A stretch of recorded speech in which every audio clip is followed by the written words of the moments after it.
नमस्ते दोस्तों, ये वीडियो में हम लोग सीखेंगे कि कल के दिन मार्केट में किस तरीके का मोमेंटम हो सकता है। और हमारा टाइम एनालिसिस का थ्योरी ये इंडिकेट कर रहा है कि सुबह 9:15 से लेकर 2:30 तक मार्केट में बुलिश टोन रह सकता है। मतलब मार्केट एक अपसाइड का मोमेंटम दिखा सकता है। अब जब इस तरीके का हम लोगों को सिग्नल मिलता है तो हम लोगों को कौन सा ट्रेडिंग स्ट्रैटेजी इस केस में यूज़ करना चाहिए। तो पहला ट्रेडिंग स्ट्रैटेजी होता है कि अपसाइड के मार्केट में अगर कोई इंपॉर्टेंट रेजिस्टेंस लेवल ब्रेक हो जाता है तो वहाँ पे हम लोग ब्रेकआउट का ट्रेड ले सकते हैं, या फिर मार्केट एक इंपॉर्टेंट सपोर्ट के करीब आ जाता है तो वहाँ पे बाय ऑन द डिप्स का रणनीति अपनाना चाहिए। तो कौन सा बेस्ट अपॉर्चुनिटी कब कौन से लेवल के ऊपर आ सकता है, इसको टाइम एनालिसिस के ज़रिए थोड़ा सीखने की समझने की कोशिश करते हैं। तो अभी आपके सामने मैंने जो चार्ट लगाया हुआ है वो बैंक निफ्टी का स्पॉट का डेली का चार्ट लगाया हुआ है। जैसा हम लोगों ने प्रीवियसली डिस्कस किया हुआ था, मार्केट में एक रेंज बना हुआ है और जब तक मार्केट इस रेंज को ब्रेक नहीं करता तब तक हम लोगों को बड़ा मोमेंटम नहीं मिलने वाला। ऊपर की साइड में मार्केट में ये अपसाइड का रेजिस्टेंस लेवल आ रहा है, तो कल के दिन यहाँ पर मार्केट अगर ब्रेकआउट दे देता है तो मार्केट में अपसाइड का मोमेंटम होने की हाईएस्ट प्रोबेबिलिटी रहेगी।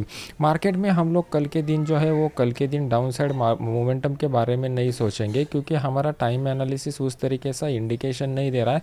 एटलीस्ट 2:30 तक, 2:30 के बाद मार्केट में अगर कुछ डाउन साइड का अपॉर्चुनिटी डेवलप होता है तो अपने इस फ्री वाले चैनल में मैं अपडेट कर दूंगा, जिसका लिंक वीडियो के नीचे डिस्क्रिप्शन बॉक्स में मैंने डाला हुआ है। अभी मैं आपको 15 मिनट चार्ट के ऊपर कुछ इंपॉर्टेंट लेवल मार्क करके बताता हूँ। तो कल के दिन अगर इस लेवल का ब्रेकआउट हम लोगों को मिल जाता है तो हम लोगों के लिए एक अच्छा अपॉर्चुनिटी डेवलप हो सकता है। अगर आप यहाँ पर देखोगे तो मार्केट जो है वो मार्केट ने इनिशियली एक डाउन साइड का मोमेंटम दिखाया हुआ था और डाउन साइड मोमेंटम के बाद अभी मार्केट ने उसको रिकवरी भी दिखा दिया है। तो कल के दिन हमारे लिए इंपॉर्टेंट रेजिस्टेंस का लेवल जो निकल करके आ रहा है, ये आज के दिन का हाई हमारे लिए इंपॉर्टेंट रेजिस्टेंस लेवल है। इसका जो वैल्यू आ रहा है वो 44,656 के करीब का आ रहा है। अगर कल के दिन मार्केट इसको ब्रेक करेगा तो अपसाइड का मोमेंटम कंटिन्यू रह सकता है, लेकिन बड़ा टारगेट के लिए वो यहाँ पर ट्रेड मत कीजिए। 120 से लेकर 150 पॉइंट का टारगेट यहाँ पर आपके लिए सफिशेंट रहेगा। मार्केट में अगर डाउन साइड के बारे में सोचना है तो कल के दिन जब तक हम लोगों को टाइम एनालिसिस में डाउन साइड का कोई इंडिकेशन नहीं मिल जाता तब तक हम लोग डाउन ट्रेंड के बारे में नहीं सोचेंगे। हम फिलहाल हम लोगों का क्राइटेरिया यह है कि हम लोग क्या कर रहे हैं, प्राइस एक्शन जो है वो प्राइस एक्शन को टाइम एनालिसिस के साथ क्लब कर रहे हैं। टाइम एनालिसिस हम लोगों को क्या बताता है, टाइम एनालिसिस बताता है कि मार्केट में कौन से ट्रेंड में अगर आप ट्रेड लेते हो तो वहाँ पर आपका प्रोबेबिलिटी मतलब सक्सेस रेट अच्छा रहेगा। मैं अभी इसको एक एग्जांपल के साथ एक्सप्लेन करके बताऊंगा। तो कल के दिन का हमारा जो ट्रेंड है वो 2:30 तक हम लोगों को एक्सपेक्टेड यह है कि मार्केट अपसाइड का मोमेंटम दिखा सकता है। तो मार्केट में अगर 2:30 तक कोई से डाउन साइड का अपॉर्चुनिटी आता है तो ये डाउन साइड के अपॉर्चुनिटी के लिए हम लोग इंटरेस्टेड नहीं रहेंगे, लेकिन प्राइस एक्शन कोई अपसाइड का अपॉर्चुनिटी रहेगा तो वो अपसाइड के अपॉर्चुनिटी में हम लोग इंटरेस्टेड रहेंगे। तो अभी हम लोगों को यहाँ पर एक ही अपॉर्चुनिटी वाला लेवल दिखाई दे रहा है। कल के दिन मार्केट अगर गैप डाउन खुलता है यहाँ पर कोई सपोर्ट लेवल के करीब और यहाँ पर प्राइस एक्शन पैटर्न बनाता है, जैसे डब्ल्यू पैटर्न, डबल बॉटम या प्राइस एक्शन का स्विंग हाई ब्रेकआउट वाला, तो वहाँ पर भी हम लोगों को अपसाइड का अपॉर्चुनिटी देखने को मिल सकता है। अभी देख लेते हैं कि निफ्टी का सिनेरियो हम लोगों को क्या इंडिकेट कर रहा है।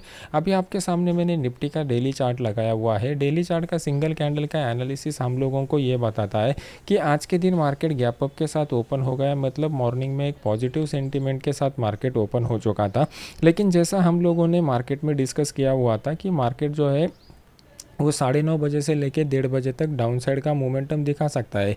अभी इस टाइम एनालिसिस को किस तरीके से इंटरप्रेट करना है बहुत सारे लोगों को नहीं आ रहा है, इसलिए मैंने क्या किया, लाइव मार्केट में आपके लिए एक एनालिसिस का वीडियो डाला हुआ है। तो जो लोगों को टाइम एनालिसिस को कैसे इंप्लीमेंट करना है वो समझ में नहीं आता, पहले ये वाले वीडियो को देख लीजिए। यहाँ पर मैंने बताया हुआ है कि आपको इस तरीके के टाइम एनालिसिस के अपडेट को कैसे इंप्लीमेंट करना है। जैसा मॉर्निंग में 9:30 के बाद हम लोगों ने डिस्कस किया हुआ था कि मार्केट जो है वो डाउन साइड का मोमेंटम दिखा सकता है, तो बस हम लोगों को 9:30 के बाद देखना है कि मार्केट में कहाँ पर डाउनफॉल आने की प्रोबेबिलिटी है। अगर आप देखोगे तो मैंने आपको एग्जैक्टली मार्क करके बताया हुआ है कि यहाँ पर अप्रॉक्सीमेटली ये वाला जो ले कैंडल है ये 9:30 का है, यहाँ से मार्केट में एक डाउनफॉल हम लोगों को देखने को मिला। तो यहाँ पर हम लोगों को ये देखना है कि कहाँ पर ट्रेंड लाइन ब्रेकआउट हो रहा है या कहाँ पर सपोर्ट रेजिस्टेंस ब्रेकआउट हो रहा है।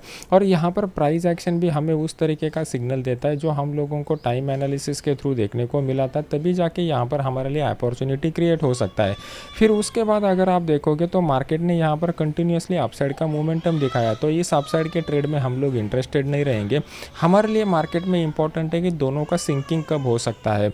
तो इसी एग्जांपल को मैंने 2:20 या 2:30 के करीब में ऑनलाइन आया हुआ था, और इसी का मैंने आपको एनालिसिस करके बताया हुआ था। जो मैंने यहाँ पर आपको बताया हुआ था कि टाइम एनालिसिस यहाँ पर भी डाउन ट्रेंड बता रहा है, तो यहाँ पर कब हम लोग अपॉर्चुनिटी तक वेट करेंगे और कब यहाँ पर ट्रेड लेने की प्रोबेबिलिटी बन जाएगी, ये मैंने आपको एजुकेशनल पर्पज़ के लिए यहाँ पर बताया हुआ था। तो मैं हाईली रिकमेंड करूँगा पहले ये टाइम एनालिसिस को कैसे यूज़ करना है इसको समझ लीजिए, और फिर उसके बाद अपडेट्स को फॉलो करना स्टार्ट कीजिए। अभी देख लेते हैं कि डेली चार्ट के ऊपर हम लोगों को क्या इंडिकेशन मिल रहा है। डेली चार्ट के ऊपर पहले हम लोग देखेंगे कि प्राइस एक्शन के हिसाब से मार्केट ये हमें इंडिकेट कर रहा है कि मार्केट ने एक पॉजिटिव क्लोजिंग दे दिया है, मतलब बाय जो है वो पॉजिटिव बन चुका है। बायस अगर पॉजिटिव बन चुका है तो इसका मतलब हम लोगों को यहाँ पर प्राइस एक्शन भी अपसाइड का इंडिकेशन दे रहा है। लेकिन इस अपसाइड के इंडिकेशन में इंपॉर्टेंट बात रहती है कि मार्केट में ऊपर के साइड में रेजिस्टेंस कहाँ पर आ रहा है, नीचे की साइड में सपोर्ट कहाँ पर आ रहा है। अगर रेजिस्टेंस ब्रेक होगा तभी हम लोग ब्रेकआउट वाला ट्रेड ले सकते हैं। तो यहाँ पर फॉल्स ब्रेकआउट होने की आशंका बहुत कम रहेगी, और मार्केट सपोर्ट पर आने के बाद यहाँ पर बाय ऑन द डिप्स का ट्रेड हम लोग यहाँ पर ले सकते हैं। तो ये लेवल अभी ढूंढना हमारे लिए इंपॉर्टेंट है।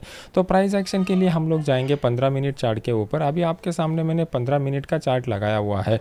15 मिनट के चार्ट में अगर आप देखोगे तो ऊपर की साइड में हमारे लिए कोई भी इंपॉर्टेंट रेजिस्टेंस लेवल नहीं दिखाई दे रहा है। लेकिन 15 मिनट चार्ट के ऊपर मान लो कि कल के दिन मार्केट गैप डाउन ओपन हो जाता है, या इन बिटवीन 2:30 बजे तक कभी भी मार्केट इस लेवल के करीब आ जाता है, तो यहाँ पर हम लोग जो है वो बीओडी ट्रेडिंग स्ट्रैटेजी का इस्तेमाल कर सकते हैं। मतलब मार्केट यहाँ से एक अपसाइड का मोमेंटम हम लोगों को दिखा सकता है। मार्केट कल के दिन अगर गैप अप के साथ ओपन हो जाता है तो इनिशियली हम लोग क्या करेंगे, हमारा पॉजिटिव सेंटीमेंट तो कायम रखेंगे, लेकिन मार्केट में एक इंपॉर्टेंट रेजिस्टेंस लेवल हम लोगों को यहाँ पर फेस हो जाएगा। ये जो रेजिस्टेंस लेवल है वो एक्चुअल में एक जोन निकल करके आ रहा है, तो ये ऊपर वाला लेवल है हमारे लिए बहुत ही इंपॉर्टेंट और क्रूशियल रहेगा। तो इस जोन के करीब आने के बाद अगर मार्केट यहाँ पर कुछ टाइम के लिए कंसोलिडेट करता है और फिर ब्रेकआउट देता है, तो यहाँ से मार्केट में अपसाइड का मोमेंटम कंटिन्यू रह सकता है। अगर मार्केट यहाँ पर कंसोलिडेट नहीं करता, डायरेक्ट गैप अप के साथ ओपन हो जाता है, तो फिर नीचे आने के बाद प्राइस एक्शन बनने के बाद ही हम लोग यहाँ पर ट्रेडिंग का डिसीजन ले लेंगे। प्राइस एक्शन में सबसे इंपॉर्टेंट बात होती है कि ओपन इंटरेस्ट का डेटा अगर यहाँ पर ट्रैप हो जाता है तभी बड़ा मोमेंटम हम लोगों को देखने को मिलता है। अभी फ़िलहाल के लिए मार्केट जो है वो इस जोन के करीब रुका हुआ था, और इस जोन के करीब अगर आप देखोगे तो ओपन इंटरेस्ट का डेटा उतना खास बिल्टअप नहीं हुआ है। तो हम लोग क्या करेंगे, 19,500 के करीब मार्केट आने के बाद किस तरीके का ओपन इंटरेस्ट का डेटा बिल्टअप होता है उसके ऊपर यहाँ पर डिसीजन ले लेंगे। टाइम एनालिसिस का कंसेप्ट एकदम नया कंसेप्ट है। इस कंसेप्ट के बारे में अगर आपको कुछ भी डाउट रहता है, क्वेरी रहता है या समझ में नहीं आता, तो उसी के लिए हम लोग लाइव सेशन प्लान कर रहे हैं। तो लाइव सेशन में मेरे पास 2 स्लॉट अवेलेबल है। पहला स्लॉट 9:15 से लेकर 10:30 बजे तक का है, और दूसरा स्लॉट जो है वो 2 बजे से लेकर 3:30 बजे तक का है। तो आप में से कितने लोगों को कौन सा टाइम सूटेबल है ना, ये वीडियो को लाइक करके मुझे कमेंट सेक्शन में बता दीजिए। कल के दिन लोगों ने बताया हुआ था कि ये टाइम उनके लिए बहुत सूटेबल था, तो ये टाइम के ऊपर मैंने लाइव में आके आपको कुछ कंसेप्ट एक्सप्लेन किए हुए हैं। और टाइम एनालिसिस के इंपॉर्टेंट बात है कि डाउट के बारे में मुझे बता दीजिए कि आपको एक्चुअल में क्या दिक्कत आ रही है। लोगों को ये समझ में नहीं आ रहा है कि अप एंड डाउन को किस तरीके से इंटीग्रेट करना है। तो अप एंड डाउन को इम्प्लीमेंट करने का सिंपल टेक्निक ये है कि हम लोगों को ये एज ए ट्रेंड की तरह कंसीडर करना है, और ट्रेंड की तरह कंसीडर करने के बाद एक्चुअल एंट्री और एग्जिट जो है वो हमें प्राइस एक्शन से ही डिसाइड करना है। मतलब अगर हमें टाइम एनालिसिस जो है वो इंडिकेट कर रहा है कि मार्केट में अपसाइड रहने की प्रोबेबिलिटी है, तो जैसा मैंने आपको बताया रेजिस्टेंस लेवल का ब्रेकआउट हम लोगों को देखना है, और सपोर्ट लेवल पर हम लोगों को बाउंस बैक कब मिलता है वो हम लोगों को देखना है। तो ये वाला सिंपल रूल अभी हम लोगों को इम्प्लीमेंट करना है। लेकिन जब तक आपको एटलीस्ट इसको लाइव मार्केट में 1 हफ्ते तक मुझे फॉलो करके नहीं देखते, तब तक आपको ये कंसेप्ट कैसे इंप्लीमेंट करना है ये समझ में नहीं आ जाएगा। तो होपफुली आज के दिन का एनालिसिस के वीडियो में मैंने बहुत डिटेल में एक्सप्लेन किया हुआ है। तो इस चैनल को ज्वाइन कीजिए, जिसका लिंक वीडियो के नीचे डिस्क्रिप्शन बॉक्स में मैंने डाला हुआ है, और इस वीडियो को देख लीजिए। और इसके बाद भी कुछ डाउट रहते हैं तो इस वीडियो के नीचे कॉमेंट सेक्शन में मुझे बता दीजिए। वीडियो अच्छा लग रहा है तो इसको लाइक कीजिए, अपने यूट्यूब चैनल को सब्सक्राइब करके बेल आइकॉन का बटन दबा दीजिए। तो मिलते हैं नेक्स्ट एजुकेशनल वीडियो में। Thank you very much.